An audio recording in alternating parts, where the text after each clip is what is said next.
Hello everyone, welcome to my channel. आज के इस वीडियो में हम लोग जेनेटिक्स के कुछ इंपॉर्टेंट क्वेश्चन डिस्कस करेंगे जो बार बार बोर्ड एग्जाम में पूछे जाते हैं। क्वेश्चन कुछ इस प्रकार है। Question 1, Turner syndrome.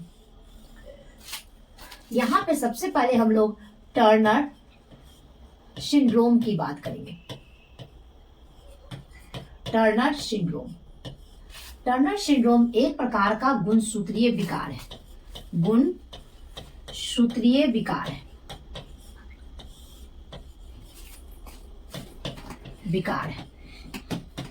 आगे, टर्नर सिंड्रोम हमेशा मादा यानी कि फीमेल में होता है। टर्नर सिंड्रोम में जो फीमेल मादा, नॉर्मल जो मादा होती है, सामान्य मादा, उसमें XX गुणसूत्र होते हैं, लेकिन टर्नर सिंड्रोम में एक गुणसूत्र की कमी हो जाती है। तो टर्नर सिंड्रोम में एक X गुणसूत्र यानी कि एक X क्रोमोसोम का अभाव होता है। अभाव यानी कि कमी होती है। अभाव होता है।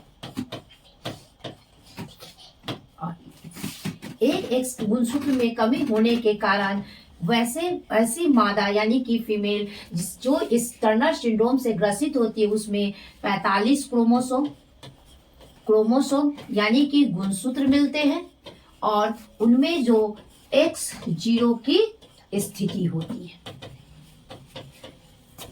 स्थिति पाई जाती है। तो क्या इसमें टर्नर सिंड्रोम हमेशा मादा में होता है। इसमें एक X गुणसूत्र का अभाव होता है। यह एक प्रकार का गुणसूत्रीय विकार है। इसमें क्रोमोसोम यानी कि गुणसूत्र की संख्या 45 होती है और X0 स्थिति होती है। ये सारे क्वेश्चन पूछे जा चुके हैं।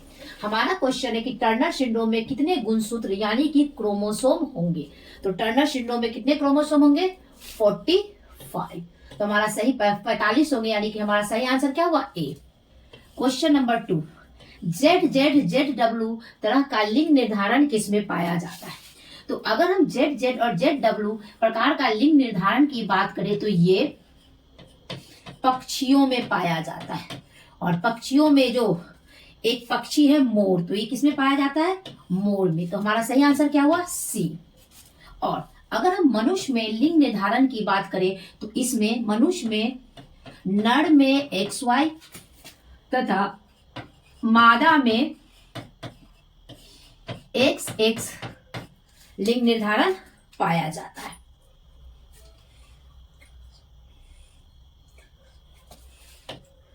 नेक्स्ट क्वेश्चन, स्त्री यानी कि मनुष्य के मादा में कौन से गुणसूत्र होंगे? अगर हम मानव यानी कि मनुष्य में गुणसूत्र की बात करें तो इसमें 23 जोड़ी यानी कि 46 गुणसूत्र पाए जाते हैं। इस गुणसूत्र में से 22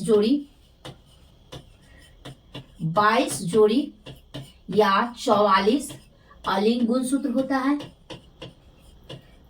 अलिंग गुणसूत्र होता है और एक जोड़ी लिंग गुणसूत्र होते हैं। एक जोड़ी यानी कि 2 लिंग गुणसूत्र होता है।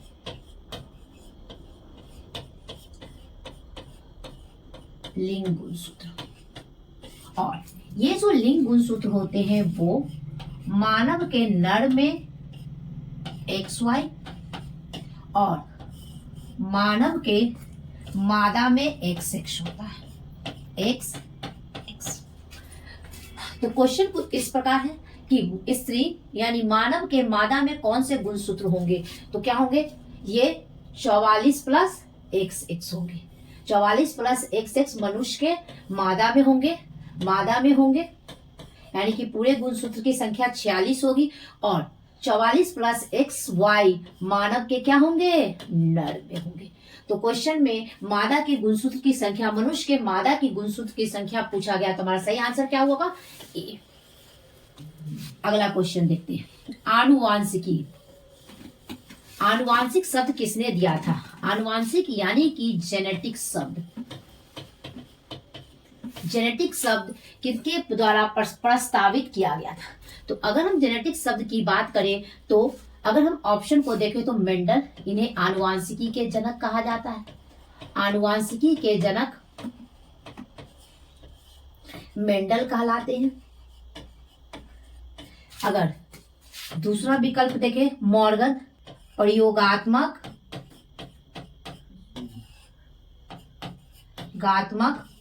यानी आनुवांशिकी के जनक कहलाते हैं। आनुवांशिकी के जनक कहलाते हैं। अगर हम जोहानसन की बात करें तो इन्होंने टर्म जीन दिया था। टर्म जीन जोहानसन के द्वारा दिया गया था और बेटसन ने आनुवांशिकी शब्द को प्रस्तावित किया था। तो आनुवंशिकी यानी कि जेनेटिक शब्द किसने प्रस्तावित किया था? बेटसन के द्वारा। तो हमारा सही आंसर क्या हुआ? सी, बेटसन।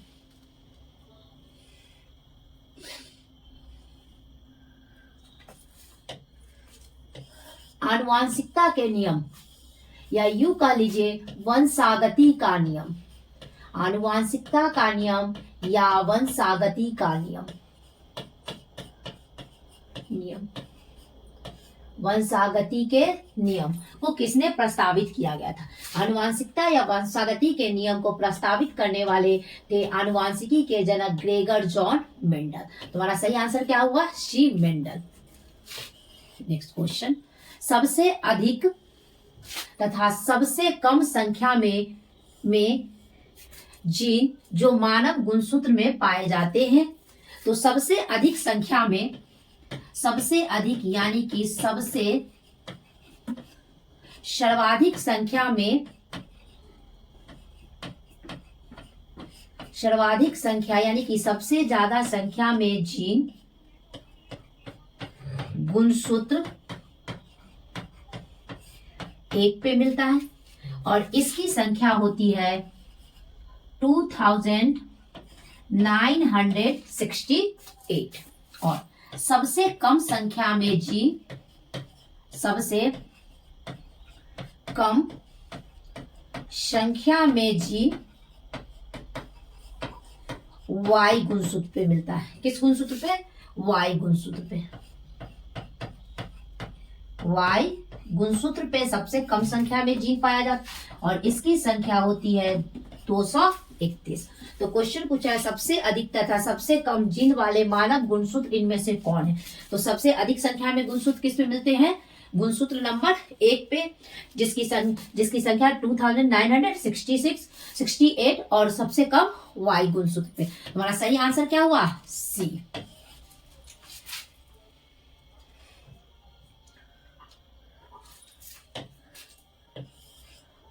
नेक्स्ट, डाउन सिंड्रोम में गुणसूत्रों की संख्या कितनी होती है?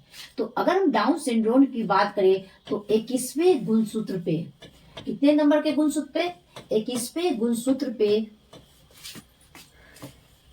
गुणसूत्र में ट्राइसोमी हो जाता है। ट्राइसोमी या त्रिसूत्रता हो जाता है। त्रिसूत्रता होता है, इसके कारण गुणसूत्र की संख्या 46 के स्थान पर 47 हो जाता है। कितने नंबर के गुणसूत्र पे? 21वें गुणसूत्र पे। तो हमारा सही आंसर क्या होगा? बी, 47। नेक्स्ट क्वेश्चन, 21वें गुणसूत्र के ट्राइसोमी से कौन से आनुवांशिक बीमारी होती? तो 21वें गुणसूत्र पे ट्राइसोमी के कारण डाउन सिंड्रोम होता है और डाउन सिंड्रोम को एक और नाम से जाना जाता है, इसे कहते हैं मंगोलिज्म सिंड्रोम या मंगोलिज्म सिंड्रोम भी कहा जाता है। तो डाउन सिंड्रोम को एक और नाम से जाना जाता है, इसे मंगोलिज्म सिंड्रोम भी कहा जाता है। इसमें 21वें जोड़ी गुणसूत्र पर ट्राइसोमी या त्रिसूत्रता हो जाता है और ये डिजीज एक प्रकार का गुणसूत्रीय विकार है। तो हमारा सही आंसर क्या हुआ? डी, डाउन सिंड्रोम या मंगोलिज्म सिंड्रोम।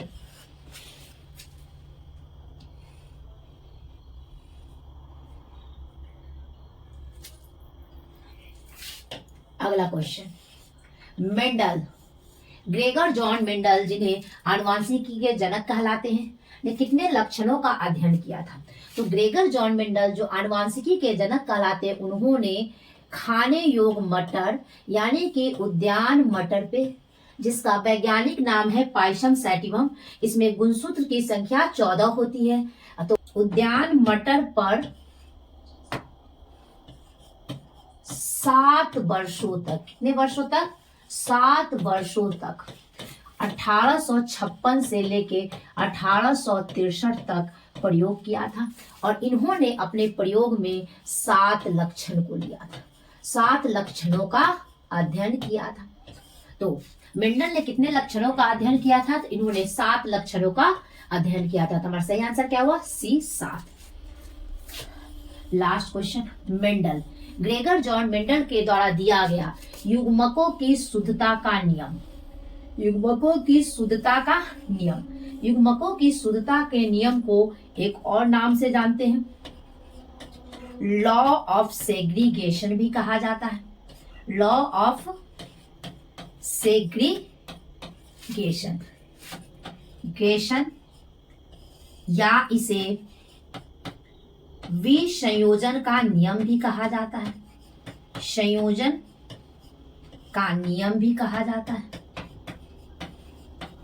या इसे पृथक्करण का नियम भी कहा जाता है।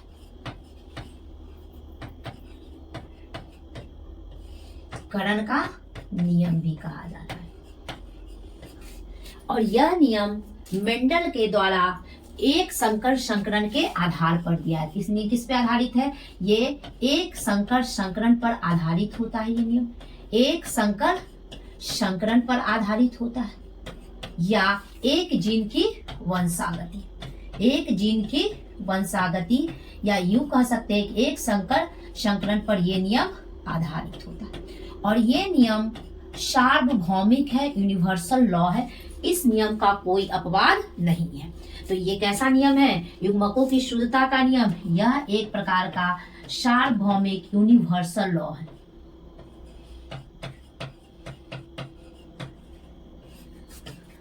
सार्वभौमिक नियम है और इस नियम का कोई अपवाद नहीं है, यूनिवर्सल लॉ। और ये एक संकरण के आधार पे दिया गया। तो क्वेश्चन है कि मेंडल द्वारा दिया गया युग्मकों की शुद्धता का नियम आधारित होता है। तो युग्मकों की शुद्धता के नियम को कुछ और नाम से भी जानते हैं। ये मेंडल, ग्रेगर जॉन मेंडल के द्वारा एक संकर संकरण के आधार पर दिया गया था और ये नियम सार्वभौमिक है। इस नियम के कोई अपवाद नहीं है। तो मेंडल के द्वारा दिया गया युग्मक की शुद्धता का नियम आधारित है एक संकर संकरण पे। तो हमारा सही आंसर क्या हुआ? सी। तो आज के लिए इतना ही। Thank you.